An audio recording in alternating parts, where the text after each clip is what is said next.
When you think of heavy machinery, you imagine massive, tough machines that seem invincible. These beasts of industry are built to handle just about anything, but sometimes even the most powerful machines can't escape disaster. Today, we're diving into the 10 biggest accidents where entire fleets of heavy machinery were destroyed. These aren't just single crane collapses or truck breakdowns, we're talking about explosions, floods, and disasters that took down dozens, sometimes hundreds of machines in one go. Let's dive into the chaos. Our first story takes us to the Valero, Texas City Refinery in 2005. Refineries are already risky environments, tons of volatile chemicals, extreme heat, and pressure-packed systems all working together. But on March 23, 2005, this particular refinery became ground zero for one of the largest industrial explosions in U.S. history. The explosion killed 15 people and injured over 170. But what we're focusing on today is the sheer amount of heavy machinery destroyed. The plant was in the middle of maintenance, meaning the site was packed with equipment, cranes, trucks, bulldozers, you name it. When the explosion hit, it leveled not only the refinery, but dozens of pieces of machinery. Cranes that had been brought in for maintenance work were crushed. Trucks, trailers, and refinery equipment were either vaporized in the explosion or buried under the rubble. The total damage for the explosion reached over $1.5 billion, with a significant portion of that cost going toward replacing the destroyed fleet of machines.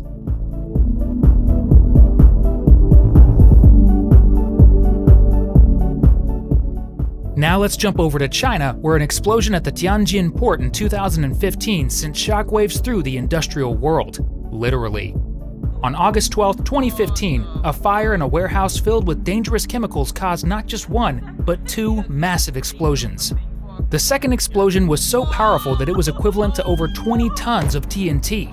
20 tons of explosives went off in an industrial hub filled with heavy machinery. As you can guess, the damage was unbelievable. Hundreds of heavy vehicles, including trucks, excavators, and cranes, were stored at the port, many brand new, awaiting shipment to buyers around the world. The explosion created a massive fireball that tore through the site, obliterating everything in its path. In total, the damage to the port and its machinery was estimated at $1.5 billion, and the cleanup lasted months. It was one of the largest industrial disasters in modern history, with a staggering number of heavy vehicles lost.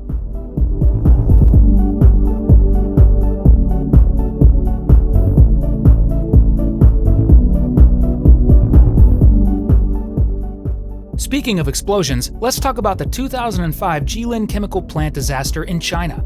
This was a case where a single plant disaster managed to take down a whole fleet of machines.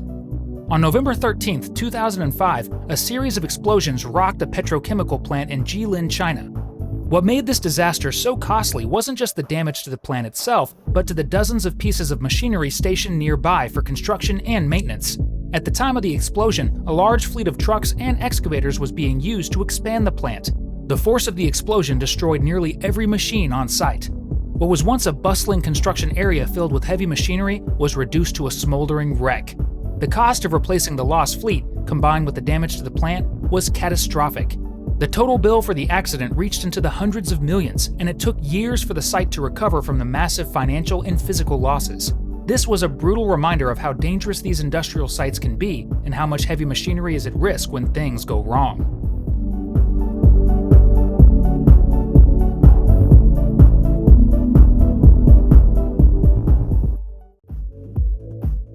From chemical explosions to natural disasters, the next on our list is one of the largest nuclear accidents in history, the Fukushima Daiichi nuclear disaster in Japan.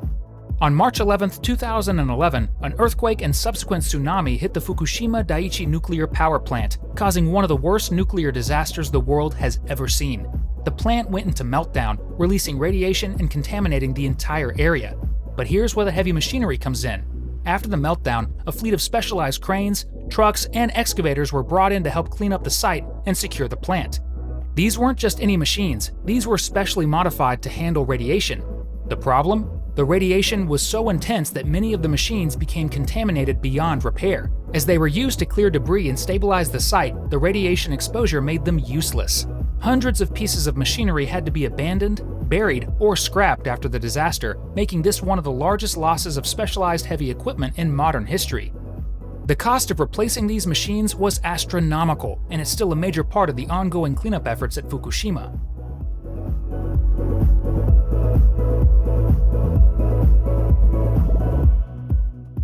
But not every heavy machine disaster involves explosions or radiation. Sometimes, nature itself can take out a fleet of machines, and that's exactly what happened in Indonesia during the Sidoarjo Mud Flow disaster in 2006.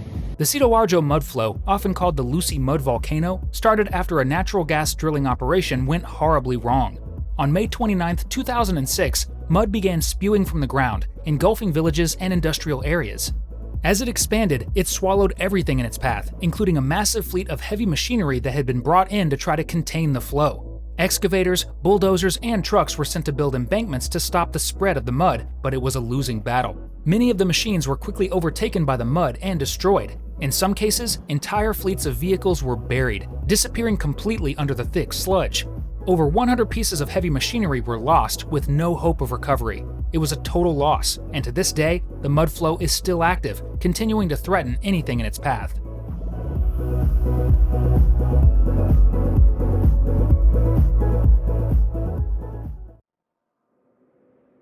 Now let's move from mud to fire in one of the largest oil field disasters in history, the Kuwait Oil Fires. In 1991, as Iraqi forces retreated from Kuwait during the Gulf War, they set over 600 oil wells ablaze, sparking one of the worst environmental disasters the world has ever seen. To tackle the fires, a massive fleet of heavy machinery was deployed, including bulldozers, cranes, and specialized firefighting equipment. These machines worked around the clock in one of the most hostile environments imaginable. Many of them didn't survive. The intense heat, exploding oil wells, and toxic conditions caused extensive damage to the machines on site. Over 200 pieces of heavy equipment were destroyed or severely damaged as they fought to control the inferno. The loss of this machinery was a massive financial hit on top of the environmental and economic damage caused by the fires themselves.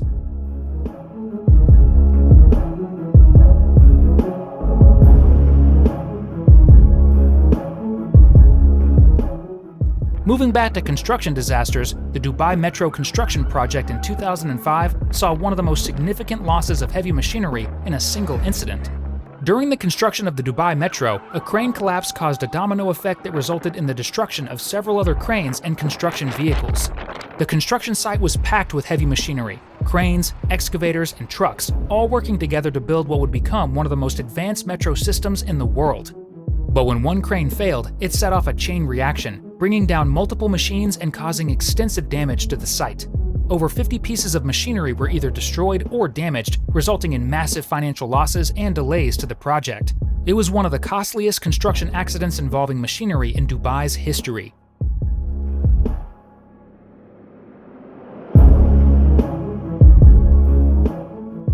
From the deserts of Dubai to the snowy peaks of Arizona, the next disaster took place at the Arizona Snowball in 2010. A pipeline explosion during construction destroyed a fleet of heavy machinery that had been brought in to expand the ski resort. Bulldozers, excavators, and trucks were all stationed near the pipeline when it exploded, wiping out the entire fleet in an instant. The blast caused over $50 million in damage to the machinery, not to mention the delays it caused in the construction project. It was a harsh reminder of how quickly things can go wrong on a construction site, even in a serene place like a ski resort.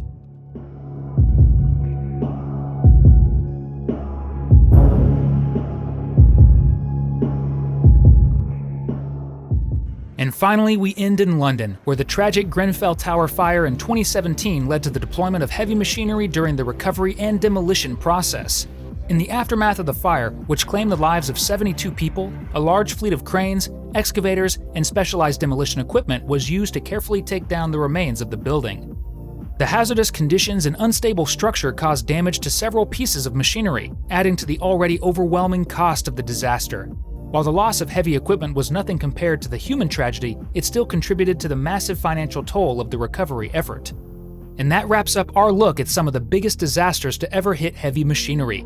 These accidents are a reminder that even the most powerful machines can fall victim to catastrophe. Thanks for watching. If you enjoyed this, be sure to like and subscribe for more. And if you're still watching, you'll want to click one of these. And we'll see you in the next one.